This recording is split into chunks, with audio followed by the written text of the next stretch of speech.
hadir nih teman-teman di tengah-tengah kita. Ada Mas Randi dan juga Mas Michael. Selamat siang Mas Randi dan Mas Michael. Selamat siang. Iya, kita mau ngobrol-ngobrol sedikit ya Mas ya soal visual design. Supaya teman-teman di sini bisa paham gimana pentingnya visual design untuk brandnya mereka kalau kedepannya memang mau membuat suatu brand. Oke, nggak perlu lama lagi, kita langsung saja sambut Mas Randi Raharja dari Shopee Indonesia. Silakan Mas Randi. Halo, saya mau share screen ya, kalian bisa ini. Oke. So, jadi tema yang kebetulan saya dapat itu adalah tentang visual design, gitu kan. Dan kalau misalnya kita ngomongin desain di agency dan di brand, itu sebenarnya ada dua kutub yang lumayan beda gitu loh.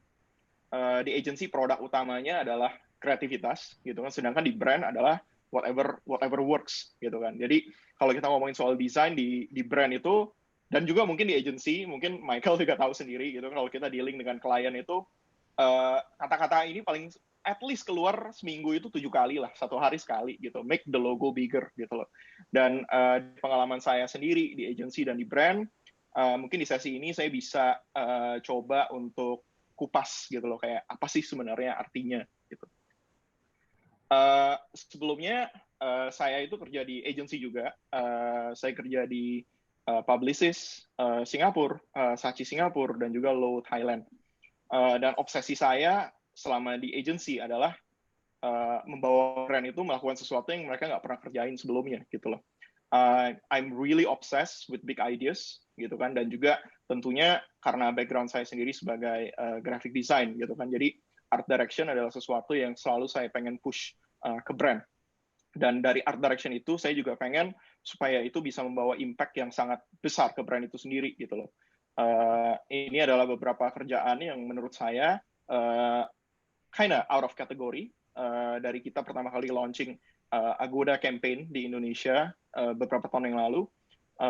Pertama kalinya Agoda bikin campaign di region ini. Lalu gimana kita launch produk di Cina untuk Safeguard dengan membuat 3D animation yang kita develop selama hampir 1 tahun. Lalu juga dari brand yang sama, Safeguard, gimana kita mempromosikan budaya cuci tangan sebelum itu jadi hit kayak tahun ini. Tapi cara kita mempromosikan cuci tangan itu nggak dengan penyakit gitu, nggak dengan COVID. Tapi gimana kita membuat makanan yang biasa dimakan dengan utensils gitu kan, kita transform itu, kita redesign makanan itu menjadi sesuatu yang bisa dimakan dengan tangan gitu. Dan ini adalah beberapa kerjaan saya yang sebelumnya di agency. Dan begitu saya pindah ke Shopee, ke brand gitu kan, stigma orang-orang agency adalah begitu kita pindah ke brand tuh biasa kerjaan-kerjaan itu bakal boring. Tapi so sorry, I beg to differ gitu, karena ternyata kerjaan di Shopee itu adalah sesuatu yang belum pernah saya kerjain sebelumnya di agency gitu. Kayak I'm very fortunate to be part of it gitu kan. Banyak sekali hal-hal yang kita bisa eksperimen di Shopee, tapi tentunya yang berbeda di brand adalah kita punya advantage lebih dengan akses kita ke data. Gimana kita benar-benar bisa nge-track result dari apapun yang kita buat, dan bisa menentukan kayak what next gitu. Apalagi kayak Shopee itu perusahaan yang sangat dinamis, is a tech startup. Dan kalau misalnya kita pernah handle telco, I think e-commerce is like 10 times more than that gitu in terms of the business, the dynamic itself gitu kan. Dan di Shopee ini kita udah mulai, kita benar-benar eksperimen dari segala hal, dari K-pop, dari Comic-Con, dari instalasi, activation, sampai gimana kita nge-spoof dengan almarhum Pak D, Didi Kempot. Dan gimana tahun ini kita sempat membuat music video bareng Mocha gitu. Lalu tentunya visual design, kalau di brand dan di agency, setiap kita handle brand baru, ada 1 hari yang dikhususkan untuk kita untuk namanya onboarding gitu loh. Onboarding ini kadang-kadang mulai dari waktu saya di Singapura itu kita handle Head and Shoulders, setiap market punya guideline sendiri. Total slides mungkin ada sekitar 120 slides. Dan di Shopee sendiri ada 3 atau 4 booklet yang katanya, oh ini udah expired, jadi kita nggak tahu guideline mana gitu. Tapi in principle menurut saya itu guideline itu grows with the brand. Andaikan brand itu adalah sebuah pohon itu harus tumbuh ke atas, nggak cuma ke bawah gitu. Tapi untuk tumbuh ke atas tentu kita butuh akar yang kuat. Dan guidelines itu adalah akarnya itu sendiri gitu. Tapi again, guidelines have to serve the brand, it has to grow with the brand itself, gitu kan. Lalu kita bisa masuk ke interpretasi saya yang pertama tentang make the logo bigger gitu, kayak apa sih artinya, gitu kan. Menurut saya itu adalah make the brand delightful, bikin brand itu jadi sesuatu yang menyenangkan, bikin logo itu jadi simbol sesuatu yang menyenangkan. Gimana kita kalau misalnya ngelihat emblem Apple, yang kita lihat adalah wah it's a very cool products. Kita ngelihat emblem Nike, yang kita lihat adalah sebuah it's a champion gitu kan. Dan itu benar-benar bisa diturunkan ke setiap produk-produk mereka dan setiap bentuk material apapun yang mereka keluarkan gitu, sesuai dengan brand equity mereka. Nah, Shopee itu adalah sebuah brand yang cukup baru gitu kan, dan juga nature of the brand itself is very different. We are e-commerce. Every product is not ours, but it can be ours gitu kan. Jadi gimana kita bikin sebuah brand ini menyenangkan. Saya ada beberapa case study yang saya ingin share juga di sini. Case study pertama itu adalah tentang Comic Con. Shopee seperti yang mungkin teman-teman tahu, itu apps yang sangat hit terutama untuk female users. Kenapa? Karena ya kita banyak produk-produk untuk cater female users di awal-awal, dari baju, fashion, makeup, dan segala macam. Kalau nggak salah seminggu waktu saya join Shopee, ada teman saya yang kirimin kalau dia tuh ternyata dalam 6 bulan pertama ini, sebelum 99 tahun 2018 itu udah spend almost 10 million di Shopee karena nyoba-nyobain berbagai macam makeup gitu kan. Dan gimana kita nge-break stigma ini, persepsi itu kalau Shopee itu sangat feminin, waktu kita diminta untuk promote dan sebagai sponsor Comic-Con juga gitu. Strategi pertama adalah kita pengen undang KOL dan communities yang benar-benar sesuai dengan event ini gitu kan. Tapi gimana cara kita build credibility? Jadi kita bikin invitation yang dimana kita desain invitation itu custom sesuai dengan interest dari KOL dan communities itu. Ada yang suka robot-robotan, ada yang suka Star Wars, ada yang suka Power Rangers, ada yang suka Lego. Kita benar-benar bikin sesuai dengan yang mereka mau, dan kita tebar ini ke KOL dan communities yang ternyata hasilnya mereka sangat excited untuk join di event ini. Dan yang lebih serunya lagi, pre-sale tiket pre-sale itu KPI kita achieve kayak by far gitu. Padahal waktu kita dikasih KPI itu lumayan takut juga gitu kan. Lalu selanjutnya dari communities yang bergabung ini, mereka membantu kita gitu kan. Nah, saya bakal play video. Mungkin semoga lancar internetnya.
Ya, itu salah satu contoh kerjaan kita. Sedikit cerita, jadi Shopee itu paling bukan nggak suka sih, paling hati-hati kalau soal activation. Kenapa? Karena untuk activation itu sangat susah untuk nge-track gitu loh. Nge-track dari sisi transaction, apakah ada aktivitas ke apps. Ya mungkin untuk event Comic Con kita ada O2O, ada Shopee Pay on the spot, yang dimana kita bisa track jumlah transaksinya, value transaksinya seperti apa. Tapi dari investment yang kita lakukan untuk booth ini sendiri, Karena ini ya luxury to have gitu kan, sesuatu yang saya push karena saya sangat passionate soal toys and action figure gitu kan. Gimana saya bisa convince bos saya gitu loh. Pertama kali ya tentu saya buat logonya sangat besar. Itu udah safety proof di situ. Dan kedua adalah demonstrasi sebuah kapabilitas sebuah brand di mana kita bisa taruh segala macam range of products yang paling rare sampai yang paling biasa aja itu ada semua di sini. Itu adalah memang app Shopee adalah seperti itu gitu kan. Lalu yang kedua adalah bagaimana saya berhasil menjawab challenge dari ini dari bos saya, yaitu bagaimana kalau semua foto itu feature logo Shopee gitu loh. Dan untungnya ya kita udah persiapkan itu dan itulah yang terjadi gitu kan. Social media engagement tinggi dan ya sampai sekarang saya masih diminta untuk nge-lead tim saya. We are pretty lucky karena resultnya bagus, kerjaannya juga hasilnya cukup memuaskan untuk saya personally, dan ini kerjaan kita dari Shopee yang pertama kali yang masuk shortlist Citra Pariwara tahun lalu gitu. Lalu yang kedua itu adalah touch point brand kita juga yang mungkin jarang disentuh dari Shopee, tapi ini sesuatu yang saya sangat suka gitu karena yang seperti saya bilang, Shopee itu gimana ya, nggak punya produk tapi semua produk itu bisa jadi produknya Shopee karena ya semuanya ada di Shopee gitu kan. Tapi apa sih arti dari box ini? Karena menurut saya box ini adalah touch point brand yang paling ikonik, yang mungkin se-ikonik ojol, kayak jaket ojol favorit kita gitu, entah yang mana aja lah gitu. Dan kebetulan waktu Lebaran kemarin adalah Lebaran yang paling gloomy boleh dibilang, karena orang-orang nggak bisa pulang ketemu keluarga mereka. Dan dari Shopee sendiri kita banyak melakukan inovasi dan juga banyak melakukan perubahan-perubahan di sisi operasi kita gitu, operation, supaya barang-barang yang dipesan tetap bisa sampai ke tangan orang-orang yang menerimanya. Tapi challenge-nya adalah banyak banget peraturan PSBB yang berbeda antar daerah. Dan barang ada kemungkinan akan selalu telat. Tapi jaminan dari Shopee, jaminan dari tim operations kita adalah no matter what, the products will still arrive. Gitu kan. Dan menurut saya itu adalah sebuah komitmen yang keren banget, yang dimana kita berusaha menyambung silaturahmi antar orang-orang gitu kan. Kita diminta untuk membuat sebuah infomercial, dan menurut saya it's a missed opportunity if we do that, karena nggak semua orang ngerti soal operations. Karena saya sendiri aja waktu kita di brief, it takes time for us to actually understand, oh ya, the difference adalah seperti ini gitu loh. Jadi yang kita lakukan adalah what if we showcase the spirit of Shopee gitu kan. Jadi kita membuat sebuah film animation yang kita produksi semuanya in-house, yang menunjukkan perjuangan sebuah box Shopee yang bergerak sendiri dari kota sampai ke tempat penerimanya gitu, yang apakah itu seorang anak kecil, apakah seorang tua, sepasang orang tua, apakah seekor kucing gitu. Jadi dari cerita ini kita berhasil mendemonstrasikan gitu kayak spirit dari Shopee-nya sendiri. Dan ini boleh dibilang salah satu iklan yang paling sukses dengan CPI terendah selama Shopee berdiri sampai Lebaran kemarin lah gitu. Jadi ya itu adalah dua contoh menurut saya yang menunjukkan bagaimana sebuah logo atau sebuah touch point dari sebuah brand itu bisa menjadi sesuatu yang valuable untuk setiap user, untuk setiap audience yang ngelihat ini. Lalu selanjutnya gitu kan, interpretasi kedua adalah make the brand relevant gitu. Untuk kasus ini ada sebuah video yang saya bakal play juga. Sedikit background adalah kita diminta untuk membuat material untuk nge-launch Shopee Food. Karena seperti yang teman-teman tahu sendiri, selama PSBB ini banyak banget home industry yang berkembang, terutama di bidang F&B gitu kan, yang home cook meals segala macam yang sangat berkembang banget gitu kan. And di Shopee kelihatan banget gitu ada pertumbuhan dari merchant-merchant itu sendiri, pertumbuhan dari segi demand. Jadi kita memutuskan untuk mengembangkan bisnis kita dengan bikin kayak semacam landing page khusus yang curate semua bentuk-bentuk makanan gitu kan. Dan kita melaunch campaign-nya dengan positioning yang cukup unik juga. Bisa dilihat videonya. Martabak in the middle of the night? 3 coffee sessions between lunch and dinner? Indonesians order food not because they are hungry, but because they want to. To launch Shopee Food, we created a very focused campaign to seduce you to order food at any given time. We created dozens of cute characters based on locals' favorite food. We made them dance to a catchy song. We created a series of contextual ads starring your favorite food, from pre-rolls, Instagram, Twitter, web banners, and TikTok. From normal lunchtime to ungodly supper at midnight. In 7 days, the videos hit 5 million views. Our food orders quadrupled from the previous months. New food merchants doubled every week. These two made us the fastest growing e-commerce in food category. Relevansi menurut saya di era ini it's a very great things to have gitu, karena setiap orang pasti punya persepsi sendiri ke sebuah brand. Terutama kayak brand-brand yang cukup generik seperti Shopee, karena ya kita punya semuanya gitu kan. Lalu begitu kita branch ke food, what can we do better gitu kan. Pertama kita pikir what if we create something yang sesuai dengan in tune banget dengan Shopee gitu. Kita bikin iklan karakter-karakter yang lumayan borderline annoying tapi still cute. Tapi kita bikin semuanya ini tuh hyper targeted. Kita bikin makanan-makanan yang orang Indonesia suka, dan kita bikin semuanya itu kita deploy at the right time, at the channels. Dan at the time itu channel yang kita prioritasin adalah di TikTok gitu kan. Jadi misalnya di jam-jam ngopi gitu kan, kita munculin karakter yang bentuknya kayak yang kopi gitu, cantik gitu. Lalu untuk misalnya lagi jamnya nonton bola, kita masukin yang pizza. Lagi jam subuh-subuh, kita masukin yang kayak misalnya martabak, nasi goreng, atau sate gitu. Dan ini kita benar-benar bikin hyper target banget. And it's one of the most, one of the most exciting campaign that we ever did. Karena semuanya ini kita produce in-house, dan everybody is happy gitu. Kayak we get someone to actually dance, and then we create the 3D model to actually dance according to that dance, and make the characters sing as well. Itu kan, we had a joy doing this, dan juga resultnya itu sangat menarik gitu, sampai sampai akhirnya kita put a lot more effort to actually create more and more characters for this. So ya, ini adalah quote yang menurut saya relevansi itu sangat penting dari segi konten, dari segi channels, dan juga ketiga itu yang paling penting adalah timing. I think timing is everything. Dan juga timing itu adalah sesuatu yang it could be our biggest enemy. There are times when we develop campaign yang ternyata membutuhkan waktu 3 atau 4 bulan, tapi karena waktu itulah momentum itu hilang gitu. Lalu kesimpulannya dari dua interpretasi saya itu, make the logo bigger itu adalah make the brand matters.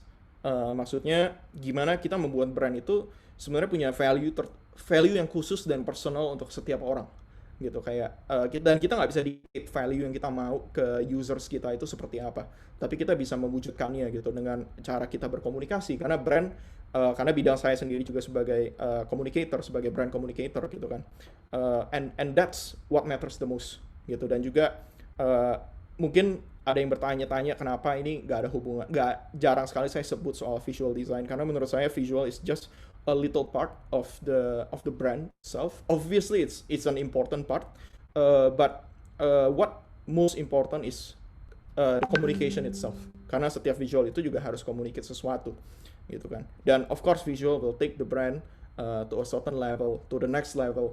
Tapi what's more important adalah gimana brand itu bisa how can we serve our users better?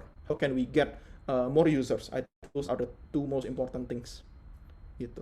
Sekian sharing dari saya. Oke, terima kasih banyak Mas Randi atas pemaparannya siang ini. Semoga bisa menjadi insight untuk teman-teman semua yang nonton ya. Untuk berikutnya kita akan ada Mas Michael Purnama, senior strategi dari Ogilvy. Tapi sebelum itu teman-teman, untuk yang mau bertanya silahkan isi formnya dan taruh di kolom Q&A, dan untuk beberapa pemenang nanti akan mendapatkan 4 tiket Dufan. Jadi nanti ada 2 pemenang untuk pertanyaan terbaik akan mendapatkan 4 tiket Dufan, yang satu masing-masingnya mendapatkan 2. Jadi bisa ke Dufan bersama pasangan teman-teman. Selain itu ada juga kuis Pertamina nih. Dapatkan merchandise eksklusif untuk 2 orang pemenang di seluruh sesi Marketis Express ini hanya dengan mendownload aplikasi My Pertamina. Caranya gampang banget, kamu hanya perlu download aplikasi My Pertamina, screenshot, lalu upload di IG Story dengan caption semenarik mungkin. Dan jangan lupa mention My Pertamina dan @Marketeers. Daftar nama para pemenang akan diumumkan di IG-nya Marketeers pada tanggal 27 November 2020. Oke, kita langsung saja sambut untuk Mas Michael Purnama dari Ogilvy. Silahkan Mas Michael. Halo, selamat. Makasih ya Mbak Dilan dan Mas Randi juga tadi materinya benar-benar very inspiring and very nice. Saya dulu sekarang. Oke.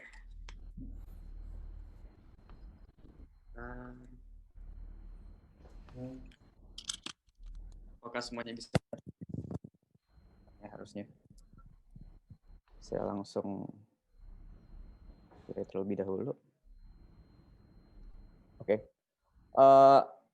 Jadi selamat siang semuanya. Sekali lagi, kenalin nama saya Michael Purnama, representasi dari Ogilvy, yang hari ini akan membawakan materi dalam Express ini. Sebelumnya, it's a very big honor buat bisa berbicara bareng Marketeers. Dulu saya pas masih kuliah, sering baca majalahnya. Gitu. Dan let's start. Jadi, nama gue Mike Purnama, pakai gue aja. Posisi gue di Ogilvy adalah seorang strategist, gitu ya. Strategist itu apa? Basically sebenarnya kita bukan orang yang melakukan visuals-nya, gitu. What I do is I connect the dots.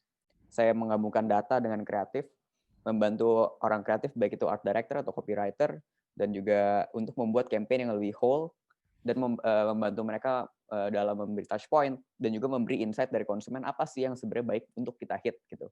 Dan pada akhirnya membantu mereka brainstorm. Jadi intinya strategis itu ada di tengah gitu.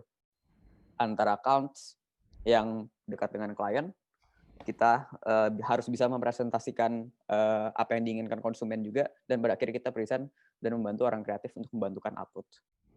Gitu.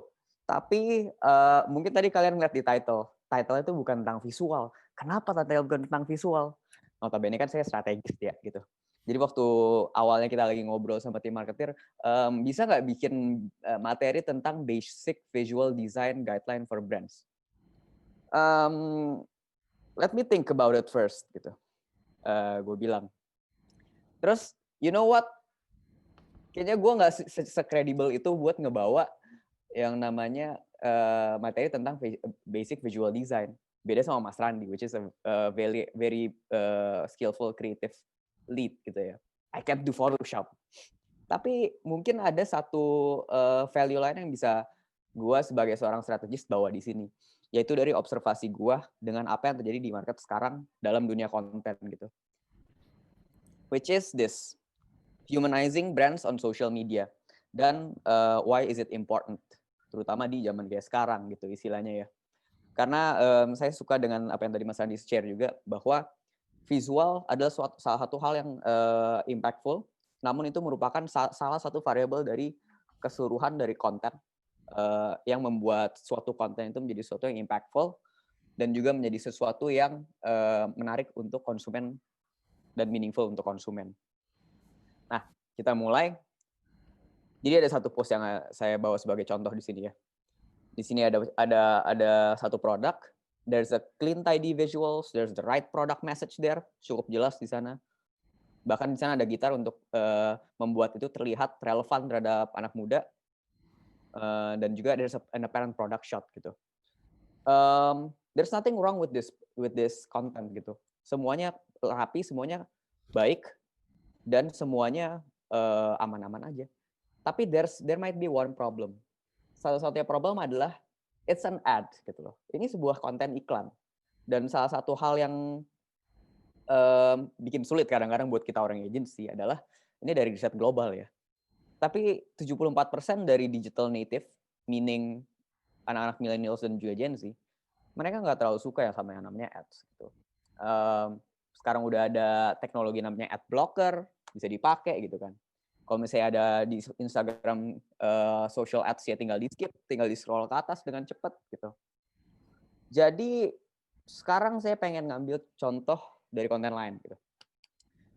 Misalnya ini, Kalian ada yang follow Kismin Boys nggak kira-kira? Ya, tapi gue baru nyadar juga lo nggak bisa jawab. Anyway, this content bisa dibilang sebagai meme gitu ya. Low resolution visuals, weird use of fonts, nggak terlalu ditata rapi gimana, generic stock photo picture di sana, scrappy layout. Cuma di sini ada kontennya namanya Still His Look gitu. Mungkin kalian tahu ini dari iklan apa, saya nggak perlu sebut. Tapi engagement dari konten ini cukup luar biasa gitu. Walaupun saya nggak bisa hitung karena saya tidak punya akses dengan numbers-nya gitu. Namun kenapa konten seperti ini dari segi engagement juga tinggi gitu. Kadang-kadang lebih dibanding konten ads. Karena when a brand talks, it's selling. We're trying to sell something. Dan konsumer zaman sekarang mereka nyadar tentang hal itu gitu. Nggak semua orang seterbuka itu ketika kita, hey datang, mau nggak beli produk gue seperti ini? Namun ketika when a meme talks, it's relatable. It's human. Itu kayak lo ngomong sama teman lo sendiri aja gitu loh. Kayak, oh ya apa kabar lo? Udah lama gue nggak ketemu lo. Gitu. So, the question is, can a brand actually do both? Ya kan? Itu pertanyaan besarnya. Karena ini merupakan sebuah transitional time buat brands ya. Dimana kita harus mengembrace yang namanya the social media. Dan juga social media yang landscape-nya pun makin berubah-ubah. Suddenly something happened gitu di dunia persosial mediaan ini. Ada yang tahu ini nggak video ini? Oops. Ya. Now here you go again, you say you want your freedom. Well, who am I to keep you down?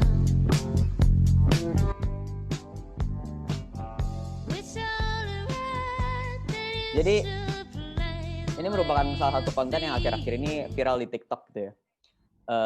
This guy namanya Dogface 208, dia main skateboard sambil minum satu jus Ocean Spray. Jus itu merupakan jus cranberry or something. Dan tiba-tiba ini went viral gitu. Dan impact dari konten ini sangat luar biasa. Satu, itu sangat impact terhadap sales dari brand Ocean Spray sendiri. Saking impactful-nya, sampai Ocean Spray ngebeliin orang ini satu truk gitu. Wah gila. Banyak yang bahkan company-nya itu bilang sendiri, this is the best ad that is ever made from Ocean Spray. Bahkan lagu yang dipakainya itu merupakan lagu band dari Fleetwood Mac, band lama gitu. Itu langsung trending lagi di TikTok dan masuk Billboard 100. Jadi ada sesuatu yang menarik di sini. Ada suatu hal yang akhir-akhir ini banyak kita lihat, especially dengan adanya platform seperti TikTok, yaitu adalah sekarang sepertinya orang mulai shifting apa yang mereka engage, konten-konten seperti apa yang mereka engage dalam social media. Gitu. Dulu mungkin ketika Instagram baru keluar, Instagram is all about posing, Facebook is all about posing gitu.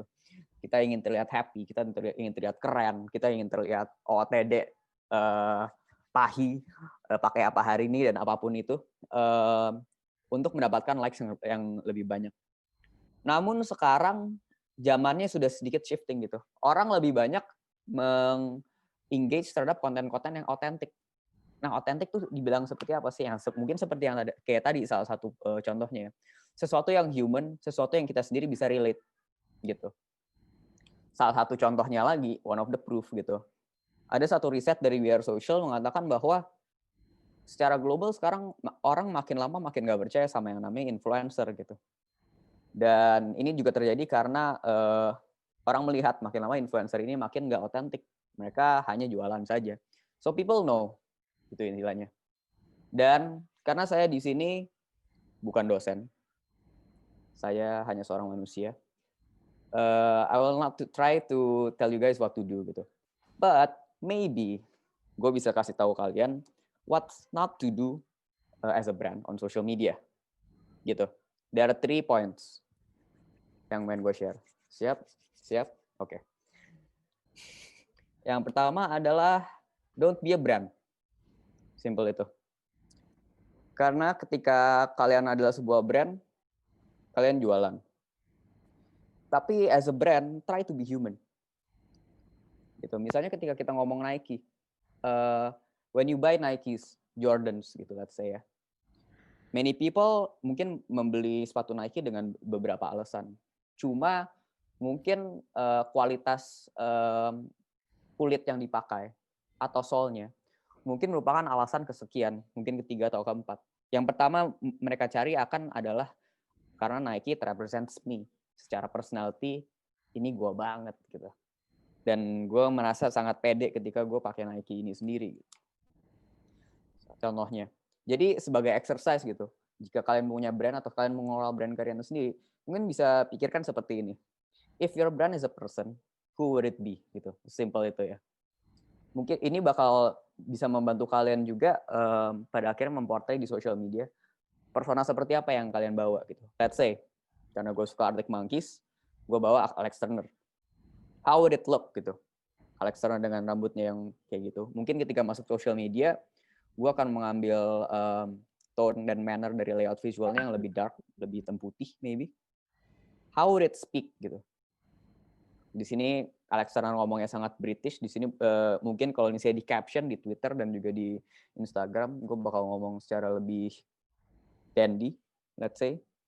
And how would it act? Dan mungkin sebagai campaign ketika kita turunin, gue bakal lebih nyeleneh, let's say, one of the points gitu ya. Salah satu contohnya ini merupakan case study dari salah satu brand yang dipegang oleh Ogilvy, yaitu PopMe. Pada tahun 2019, PopMe secara brand kita merevamp cara kita membawa brand kita sendiri gitu. Although kita masih tetap meng-highlight produk dan brandnya secara utuh. Cuma kita coba approach yang berbeda. We use memes. Kita mencoba membawa konten yang lebih raw, yang lebih bisa dikomenin sama orang gitu istilahnya. Jadi pada akhirnya kira-kira seperti ini gitu. Kita pakai snippets of memes. Bahkan ya favorit gue yang di bawah itu. Mungkin kalian familiar dengan tipe-tipe konten seperti itu, ada di akun-akun receh, banyak beredar di sosial media gitu ya. Kelasnya kagak seru, nge-pop me aja lu, kalau mau seru, ide bagus, gue seduh juga lu gitu. Ini merupakan sesuatu yang menarik karena selama saya hidup dalam dunia brand ini, baru kali ini saya melihat ada satu brand yang ngomong gue seduh juga lu gitu. Jadi ini dan terbukti ketika kita meng-shift the way we approach our brand using this approach gitu. Pada akhirnya dari segi engagement dan followersnya pun meningkat secara rapid juga gitu. Dan ini terbukti bahwa the followers dan juga warganet secara keseluruhan they are trying to find something that is relatable gitu. Atau mungkin kita bisa meminjam personality dari orang lain gitu. Ini salah satu activation dari social media yang kita buat saat Ramadan. Ketika semua orang ketika Ramadan mereka bikin banyak campaign yang emotional, justru kita bikin sesuatu yang very funny.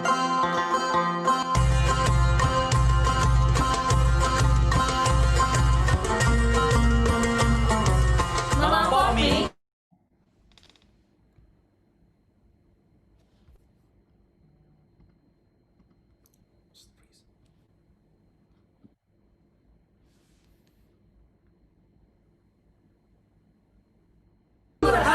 Sobi bertanya, apa buburit lu pada? Dan memang Popme bakal menjawab pertanyaan-pertanyaan yang udah masuk di kolom komennya Facebook sama Instagramnya Popme. Tapi sebelum menjawab, Babang Popme pengen bikin laporan THR buat ponakan Babang Popme. Biasa, ponakan Babang Popme ada 200. Waduh.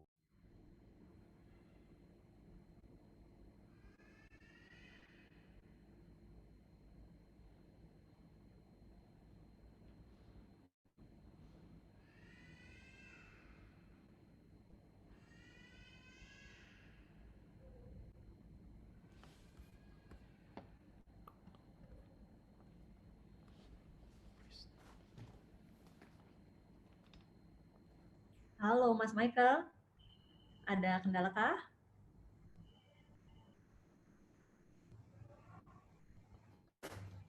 Oke, sambil menunggu Mas Michael mungkin sedang memperbaiki sedikit kendala teknis ya teman-teman semua. Sekali lagi saya ingatkan untuk 2 pemenang penanya terbaik akan mendapatkan tiket dari Dunia Fantasi sejumlah 4 buah tiket untuk masing-masing dapat 2 ya, bisa bersama pasangan, sama kakak atau adik. Mas Michael sudah kembali lagi Mas?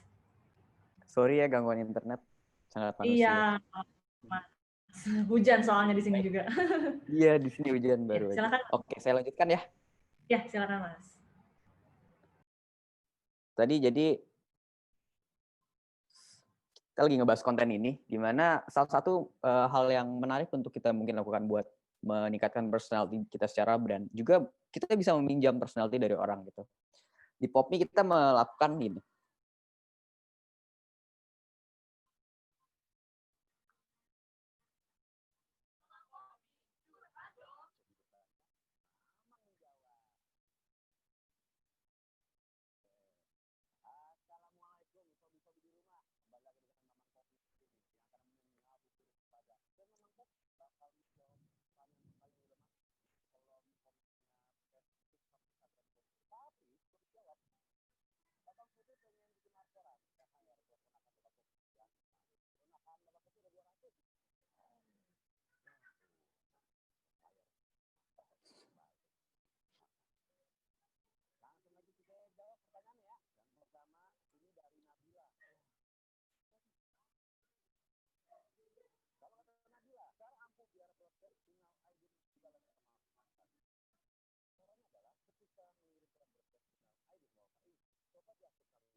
Ya kurang lebih seperti itu. Di activation ini yang menarik adalah kita menggunakan persona dari Gofar sendiri, which mungkin ada beberapa dari kalian tahu dia merupakan sebuah MC dan juga podcaster dan yang lainnya. Dan di sini kita membuat sosok bernama Mamang Popme gitu. Istilahnya apa yang dia lakukan adalah menjawab pertanyaan-pertanyaan yang tidak sepenuhnya tepat juga untuk ketika Ramadan datang gitu. Jadi di sini kita menggunakan persona mereka untuk memberikan lebih banyak personality kepada brand Popme sendiri gitu. Nah, itu poin yang pertama gitu ya. Kita akan lanjut pada poin yang kedua. Yang kedua kita bisa bilang suatu seperti ini. Don't be normal. Dan knowing tadi Mas Randy juga membawa materi dengan Shopee, ini relevan banget dengan apa yang Mas Randy menurut saya bawakan gitu. Which is mungkin kalian tahu orang ini, Lil Pump. Sebagai penggemar hip hop, menurut saya dia merupakan sebuah persona yang sangat menarik. Kenapa? Karena tidak semua orang suka musik dia. Tapi, apakah orang tahu dia? Most probably yes. Apakah orang bisa mengignore dia? Most probably tidak. Karena dia merupakan suatu persona yang sangat mencolok, dan walaupun kita kadang tidak suka juga kita tidak bisa melupakan dia gitu. Dan itu cukup mirip contohnya dengan nature dari konten sendiri gitu. Karena kalau kita ngomong virality, itu banyak aspek yang mendukung, baik dari spend media dan juga timing dan juga opportunity. Namun kita tidak bisa mengontrol namanya virality. Tapi yang bisa kita lakukan adalah kita bisa maximize possibility-nya sendiri dengan tidak menjadi biasa-biasa saja. Kalau misalnya kita biasa-biasa saja, pada akhirnya kita bakal get lost in the gutter. Dan kita pada akhirnya bakal menyatu dengan konten-konten lainnya. Gitu. Ini salah satu contoh yang saya suka juga personally, account dari Netflix Indonesia. Walaupun ini bukan merupakan sebuah campaign, dan Netflix sendiri, inti dari social media yang dia punya adalah movies yang dia punya, ya kan? Film-film koleksi yang dia ada di dalam Netflix. Yang menarik adalah dia bisa menggunakan movies tersebut dan memberikan konteks yang berbeda terhadap movie tersebut gitu, sehingga menjadi sesuatu yang sangat relevan di orang-orang Indonesia, contohnya konten ini.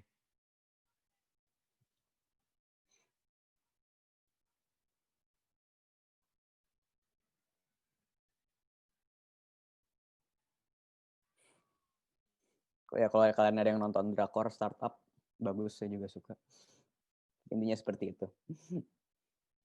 Next-nya adalah KFC gitu. Ini merupakan suatu brand yang di-handle dari network Ogilvy juga secara global. Dan ini kita mengambil satu benchmark dari KFC di US gitu ya. Kalau normalnya brand-brand gimana sih? Biasanya ketika kita ingin melakukan campaign tertentu, kita bisa meng-hire influencer. Kita bisa meng-hire banyak influencer. Namun yang dilakukan KFC sendiri cukup tidak normal gitu. Pada akhirnya dibanding dia membayar influencer, dia membuat influencer mereka sendiri. Menggunakan sistem AI, dia pada akhirnya membuat figur kolonel yang muda ini untuk mengendorse produknya sendiri dalam account-nya sendiri gitu. Bahkan yang menariknya, influencer buatan KFC ini mereka pun menerima endorsement dari brand lain. Di sini contohnya di sini ada paid partnership dari Dr. Pepper gitu. Dan ini pada akhirnya membuat beberapa hal, membuat impact yang besar juga gitu. Orang-orang menjadi konten ini menjadi bahan pembicaraan, campaign ini menjadi bahan pembicaraan, impact yang memberikan impact dan engagement yang jauh lebih besar juga terhadap KFC sendiri. Dan hal yang terbaiknya adalah ini terjadi di account KFC secara langsung gitu ya. Dan itu poin yang kedua, don't be normal. Dan yang ketiga, kita langsung masuk aja, don't be fake. Ini poin yang terakhir. Kenapa don't be fake? Satu quotes dari Kendrick Lamar, salah satu rapper favorit gue. We've been told to say that the consumer is dumb, but to be honest, they know when it's real. They're not dumb gitu loh. Dan ini merupakan sesuatu yang sangat relevan dalam industri marketing dan juga advertising sendiri. Bahwa ketika kita membuat sesuatu yang tidak asli atau sesuatu yang tidak benar, sebenarnya itu diketahui. Salah satu contohnya adalah kasus yang sempat naik beberapa waktu lalu, di mana ada suatu brand minuman menggunakan influencer Kendall Jenner, yang pada akhirnya dia membuat eksekusinya secara terlihat lah itu merupakan tidak sesuatu yang asli. Mereka mencoba mengendorse message of peace, perdamaian, namun dengan memaksakan produknya ada di dalam sana. Pada akhirnya campaign ini menjadi sesuatu yang sangat dianggap kurang baik ya, dan menjadi omongan yang lebih besar lagi, hingga pada akhirnya mereka harus men-take down campaign ini sendiri gitu. Jadi being fake is a risk gitu. Dan kadang-kadang ketika risk itu datang dan terjadi, itu harus dibayar dengan harga yang cukup mahal. Jadi, namun ketika kita melakukan sebaliknya, sesuatu yang benar, sesuatu yang true gitu ya, genuine intention, it can be powerful. Jadi ketika kita mempost sesuatu, baik dari brand ataupun dari kita sendiri, mungkin kita bisa memikirkan beberapa question ini gitu. What value does this bring to people? Kedua, are we offending anybody? Do we mean what we said, or is it just to sell? Dan yang ketiga, are there any long-term consequences to this? Atau apakah ada resiko berkepanjangan gitu ya? Salah satu contoh, satu konten yang cukup impactful dan genuine enough yang akhir-akhir naik di internet, menurut gue adalah ini. Burger King di UK, mereka membuat satu konten di mana mereka menyuruh orang lain, guys, kalian order aja dari McDonald's. Kenapa? Karena di masa-masa pandemik seperti ini, semua restoran membayar karyawannya dan banyak dari mereka yang butuh pemasukan juga. Jadi please belilah makanan juga dari McDonald's, KFC, Subway, Domino's, Pizza Hut, dan yang lainnya juga gitu. Tapi kalau misalnya kalian masih tetap pengen sesuatu yang enak, yang tasty dan juga di grill secara apa istilahnya dengan flame grilled, get a Whopper, and it's not also a bad thing gitu. Take care tim Burger King UK. Pada akhirnya konten ini menjadi sesuatu yang viral globally. Mereka mendapatkan earned media points yang banyak banget, disorot banyak media di seluruh dunia, dan itu membawa impact yang jauh lebih besar dibanding kepada Burger King dibanding mereka hanya menjual produk Whopper mereka seperti biasa gitu. So genuine intentions can be something very powerful. Dan itu merupakan something very human juga. Tuh.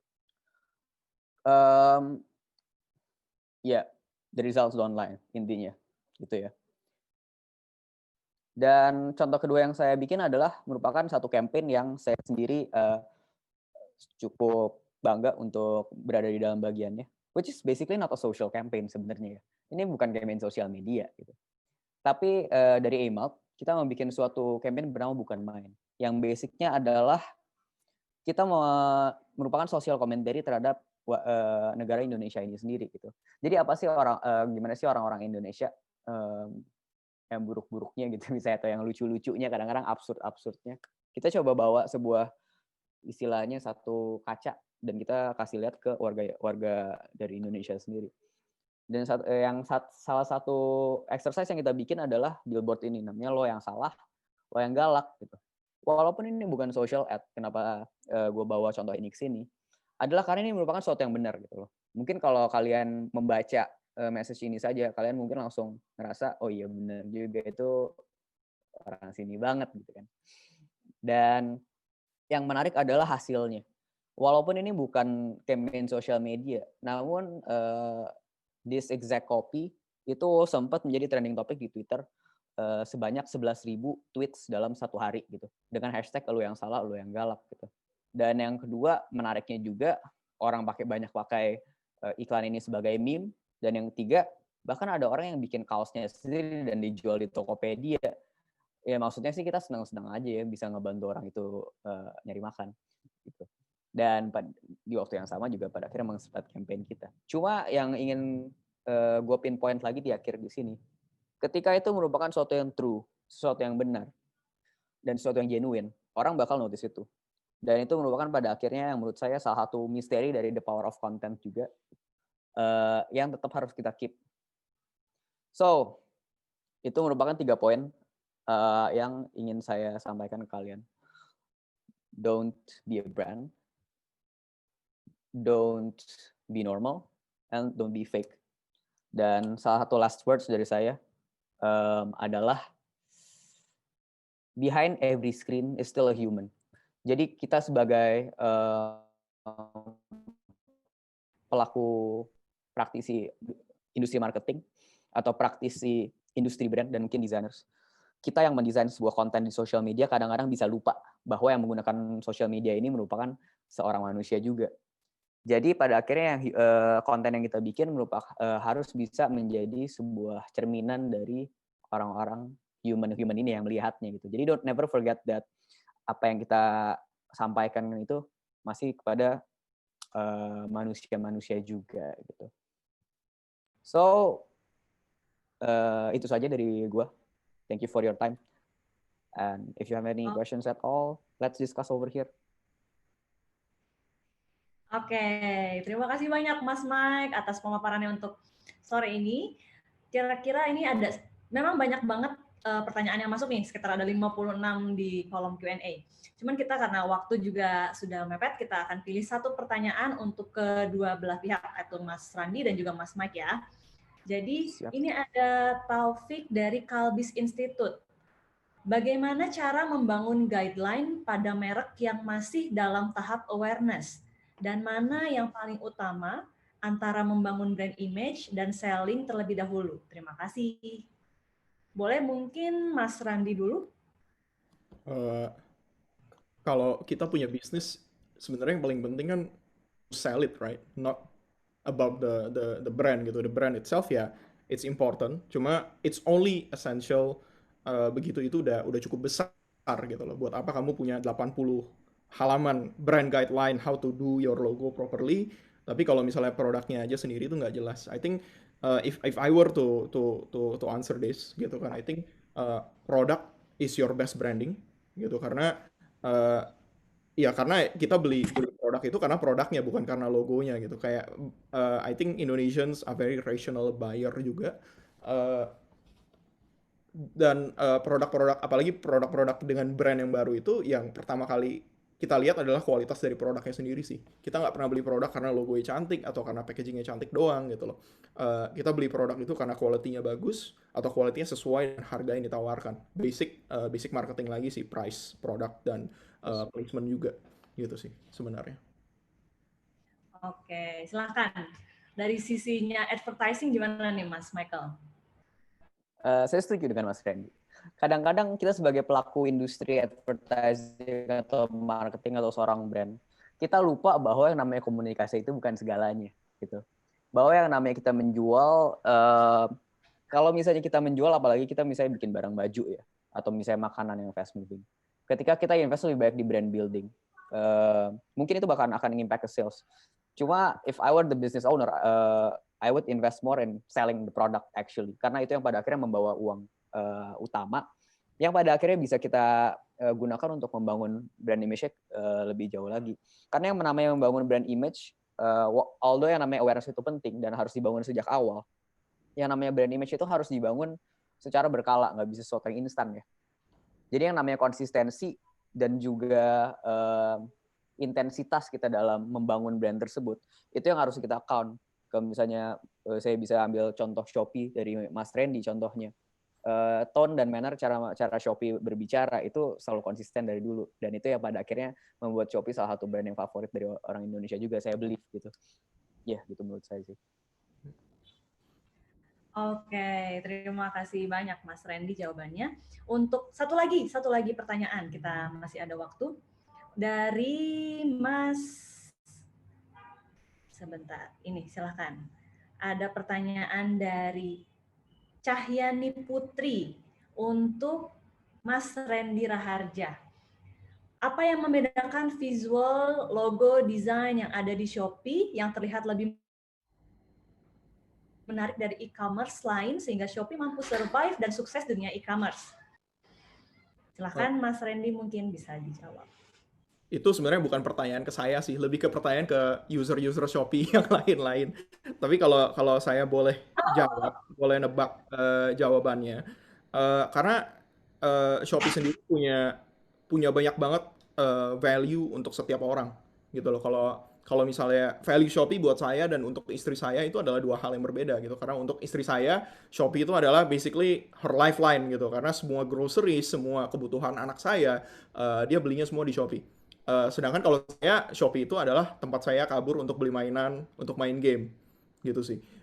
Dan kebetulan secara brand kita selalu consistently berkembang untuk serve our users better, gitu loh. Mulai dari service-service kiriman barang, mulai dari COD yang ternyata favorit banget di Indonesia, mulai dari banyaknya flash sale, mulai dari integrated O2O, online to online atau online to offline, dan segala macam halnya sih kalau menurut saya itu yang membuat Shopee berkembang. Dan ini juga berkaitan mungkin dengan pertanyaan pertama gitu kan, gimana apa yang penting dari brand atau produk. Menurut saya sekali kalau di Shopee yang bikin Shopee itu bagus adalah produknya sendiri gitu loh. Gimana kita selalu mengembangkan ekosistem Shopee itu sendiri. Iklan atau komunikasi atau desainnya itu adalah sebagai support elemen saja gitu. Oke, terima kasih banyak. Semoga menjawab ya tadi temannya untuk Rizka. Jadi untuk dua orang penanya tadi akan mendapatkan 4 buah voucher dari dunia fantasi yang bisa dipakai dengan pasangan atau adik kakaknya masing-masing. Sayang sekali waktu juga udah terbatas, kita harus mengakhiri perbincangan seru ini. Saya persilahkan deh untuk Mas Randy dan Mas Michael kasih closing statement singkat saja Mas, kira-kira. Silahkan Mas Michael dulu mungkin closing statement-nya. Intinya bisa tetap stay di rumah guys. Halo, itu aja dari saya. Tapi intinya thank you for listening semuanya, dan hopefully you guys can get what you guys are expecting to get. Thank you. Terima kasih Mas Michael. Silakan Mas Randy mungkin closing statement singkatnya. Thank you banget untuk marketers udah diundang ke sini, dan juga terima kasih banget teman-teman udah dengerin kita. Nggak tahu make sense atau enggak. Again, kalau dari saya untuk aspiring graphic designers atau kreatif, I think it's very important to combine three things together gitu kan, before you try to think about creative, before you try to jump into design. I think there are three things yang paling penting sebenarnya. Yang pertama itu adalah culture, budaya itu penting sekali. Nomor 2 itu adalah teknologi, dan nomor 3 itu adalah business strategy. Jadi kayak Michael sendiri role-nya sebagai planners yang menyambung antara kreatif dan juga klien, itu basically menyambung antara kreatif dan juga bisnis gitu kan, dan juga kadang-kadang teknologi. Dan itu adalah 3 hal menurut saya yang paling penting, terutama di marketing yang udah postmodern kayak sekarang gitu sih. Oke, terima kasih banyak Mas Randy dan Mas Michael. Teman-teman semua, kita sudah di penghujung sesi. Saya mengucapkan terima kasih banyak kepada para guest speaker tentunya, Mas Randy, Mas Michael yang telah berbagi insight menarik, dan juga teman-teman sekalian marketers muda yang sudah setia mengikuti sesi ini dari awal hingga akhir. Jangan lupa untuk mengikuti sesi-sesi berikutnya yang tak kalah menarik dari hari ini sampai nanti besok tanggal 26. Untuk berikutnya akan ada The Power of Youth dari Gusti Kanjeng Ratu Hayu, Panghageng Tepas Tandayekti, Keraton Ngayogyakarta Hadiningrat. Stay tune terus di Marketeers X-Fest 2020, cool, inspiring, and progressive. Thank you. Thank you guys. Terima kasih Mas Randy, Michael.